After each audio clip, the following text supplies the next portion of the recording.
Ternyata banyak juga yang belum mengetahui bagaimana cara yang tepat untuk bisa mengatasi kebutuhan dalam dana pendidikan, karena realnya adalah setiap tahun nih anak akan harus membeli kebutuhan baru atau mungkin masuk sekolah baru. Sudah dipaparkan kalau ada 5 juta per bulan, pendapatan 5 juta per bulan ya. Misalnya 5 juta per bulan, tadi kita harus bagi ya. Harus ada, lebih baik kita rutin tiap bulan dibandingkan nanti ketika anak mau sekolah terus tiba-tiba mencari-cari. Bisa sih saya hutang, bisa, tapi bukan itu jalannya sebenarnya. Ya, sehingga katakan 5 juta gajinya, tadi kita katakan minimal 10% harus diinvestasikan. Ya, katakanlah dia untuk anak misalnya, 500.000 masuk ke investasi. Investasi ya, bukan tabungan.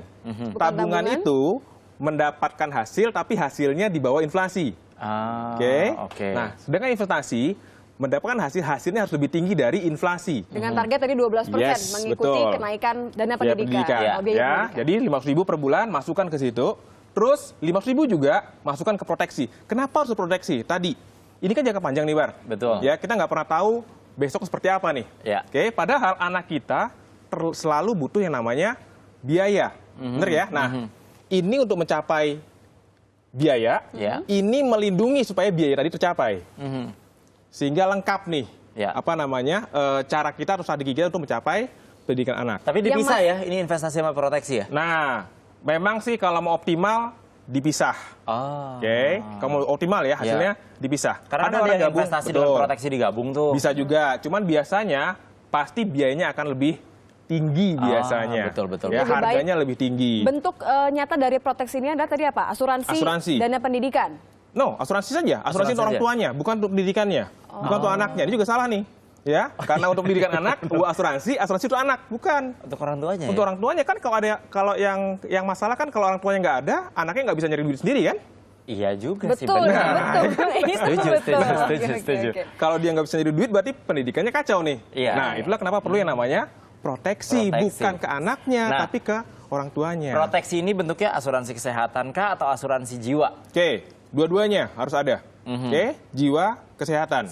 Ya, yang utama adalah pasti kesehatan dulu. Ya, kenapa? Karena kita nggak pernah tahu apa yang terjadi. Dan juga jiwa untuk menjamin tetap ada yang namanya biaya untuk anak ke depan nanti.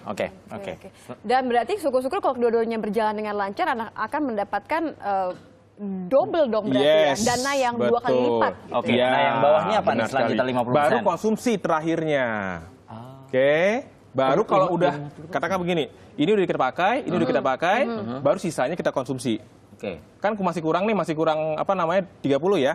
Nah, kalau yang punya hutang, pakailah 30%-nya dari penghasilan maksimal untuk hutang. 30% ya? 30% dari 5 juta itu ya? Iya, jadi sekitar 1,5 juta ya. Nah, itu pun harapan kita hutangnya juga kalau bisa hutang yang baik, bukan hutang buruk. Misalnya hutang yang baik adalah?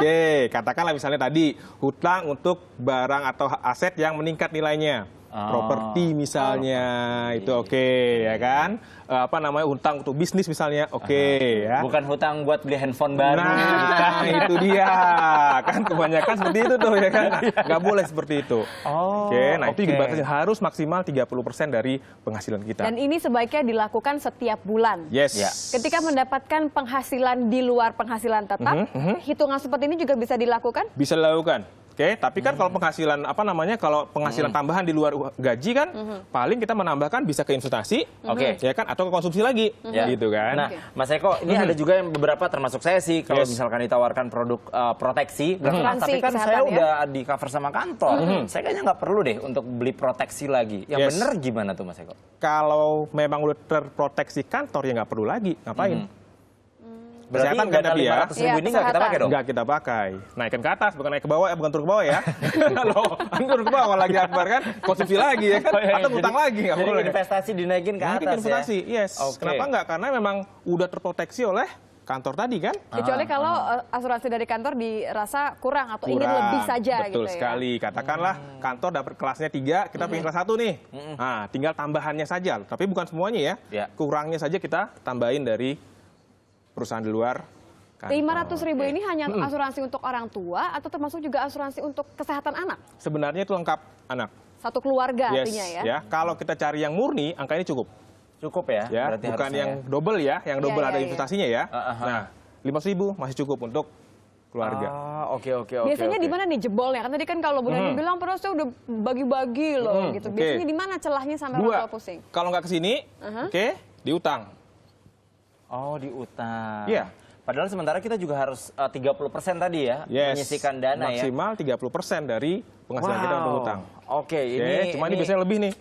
Iya, makanya ini membuka mata kita nih ya bahwa memang ada kesalahan-kesalahan ini common mistake yang dibilang ya. Investasi itu biasanya tabungan. Padahal bukan, ini berbeda. Dan tadi juga Mas Eko juga sempat menjelaskan bahwa ini semua bisa dilakukan setahun sebelum tahun ajaran baru. Artinya kalau mau beli seragam nggak harus mepet sama waktu mau masuk sekolah. Ini bisa dijadikan solusi artinya ya. Iya, kayak tadi kan di acara tadi kalau dia beli katakan tanggal 20 pasti harga turun kan? Iya, betul. Nah, kalau dia beli sekarang harga naik. Mas Eko, satu lagi deh sebelum kita tutup nih perbincangan kita. Dari dana 5 juta ini kan udah ada 10% untuk investasi, proteksi, terus juga ada sisanya, ada utang 30%. Nah, tetap butuh nggak kita punya tabungan konvensional, berapa yang harus kita sisihkan? Perlu. Tadi yang namanya dana cadangan. Nah, cadangan. Berapa yang harus kita sisihkan? Sekitar kalau bagusnya sih kita 3 sampai 6 kali pengeluaran bulanan. Tapi 3 kali is oke lah. 3 kali pengeluaran bulanan ya? Betul. Oke, baiklah. Yang pasti yang paling penting adalah ini harus diterapkan. Harus diterapkan. Jangan cuma jadi teori aja ya. Harus diterapkan. Karena ini ternyata Mas Eko ini menjelaskannya cukup singkat, padat dan jelas. Jadi ada 10% untuk investasi, proteksi, jangan lupa utang 30% dari penghasilan Anda juga itu harus ditunaikan ya. Yang pertama harus dilakukan kalau kata Mas Eko. Mas Eko Endarto, terima kasih sudah memberikan kepada kami ini trik-triknya supaya Anda tidak merasa pusing lagi ketika menghadapi tahun ajaran baru untuk anak-anak Anda dalam pendidikan. Dan ingat, gitu ya. investasi bukan bentuk tabungan, tapi kalau bisa itu ada bentuknya barang yang memang nilai investasinya naik.